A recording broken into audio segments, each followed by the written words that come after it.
Hello dear students, welcome to my channel BK Munna Lal. आज मैं आपको letters to editors and letters to high officials समाचार पत्रों के संपादकों के लिए पत्र और उच्च अधिकारियों के पत्र को लिखना समझाऊंगा। दोनों प्रकार के पत्रों के लिए एक फॉर्मेट के द्वारा हम डिस्कस करेंगे। आप उसे अच्छे से तैयार कर लेंगे जिससे आप कोई भी पत्र आसानी से लिख सकते हैं। आपको रटने की आवश्यकता नहीं पड़ेगी। यदि अभी तक आप मेरे चैनल पर नए हों तो चैनल को सब्सक्राइब अवश्य कर लें, जिससे आप मेरे आने वाले हर वीडियो का नोटिफिकेशन प्राप्त कर सकें। तो सबसे पहले हम समझेंगे how to write letters to editors. समाचार पत्रों के जो संपादक होते हैं उनके लिए हम पत्र किस प्रकार से लिखेंगे।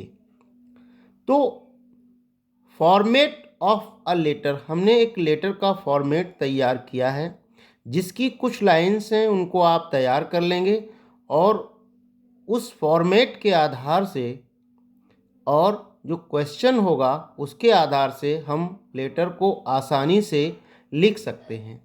तो सबसे पहले सेंडर्स एड्रेस लिखा जाता है। हम जहाँ से पत्र लिख रहे हैं वह पता हम यहाँ लिखते हैं। इसके बाद डेट को हम दो फॉर्मेट में लिख सकते हैं। मान लीजिए हमको 2 मार्च लिखना है तो मार्च 2 2024 और 2 मार्च 2024, मार्च 2 2024 या 2 मार्च 2 मार्च 2024। इस तरह से फॉर्मेट में हम तारीख को लिख सकते हैं। सबसे पहले हमने एड्रेस लिखा। इसके बाद समाचार पत्र के संपादक के लिए रिसीवर्स एड्रेस लिखा जाता है। पहले सेंडर्स एड्रेस होता है, फिर रिसीवर्स एड्रेस होता है। हम पत्र किसको लिख रहे हैं, यहाँ पर हमको लिखना है टू द एडिटर।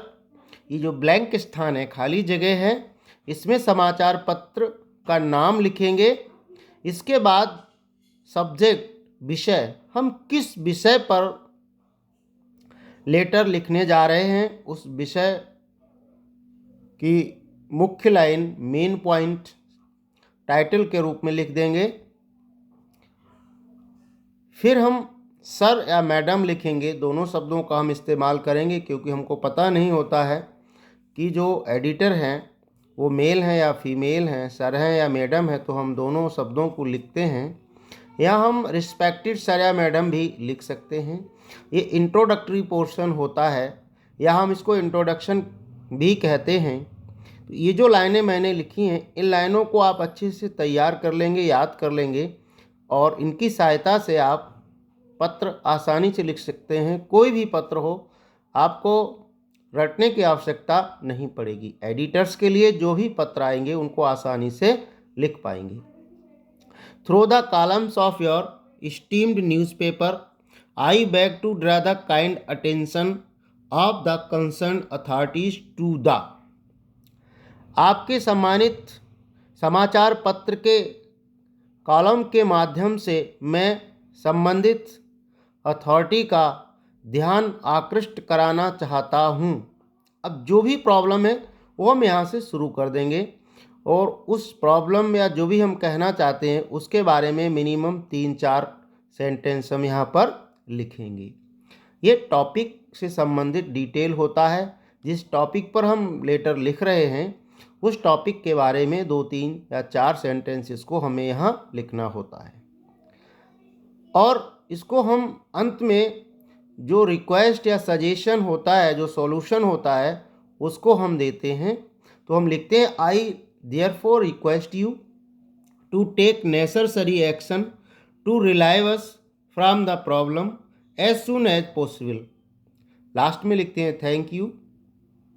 फिर एक लाइन की जगह छोड़कर योर्स फेथफुल्ली या ट्रूली या सिंसियरली, इनमें से किसी भी एक शब्द का चयन हम करते हैं और उसके नीचे हमें अपना नाम नहीं लिखना होता है। बोर्ड एग्जाम्स में XYZ करके लिख देते हैं। आशा है स्टूडेंट ये वीडियो आपको पसंद आया होगा। पसंद आया हो तो इसे लाइक कीजिए, शेयर कीजिए। नेक्स्ट वीडियो में हम इसी पैटर्न पर आधारित लेटर्स टू एडिटर्स डिस्कस करेंगे। आप हमारे साथ बने रहिए। जो भी लेटर्स मैं डिस्कस करने वाला हूँ वो बोर्ड एग्ज़ाम की दृष्टि से बहुत ही महत्वपूर्ण हैं। Thanks for watching.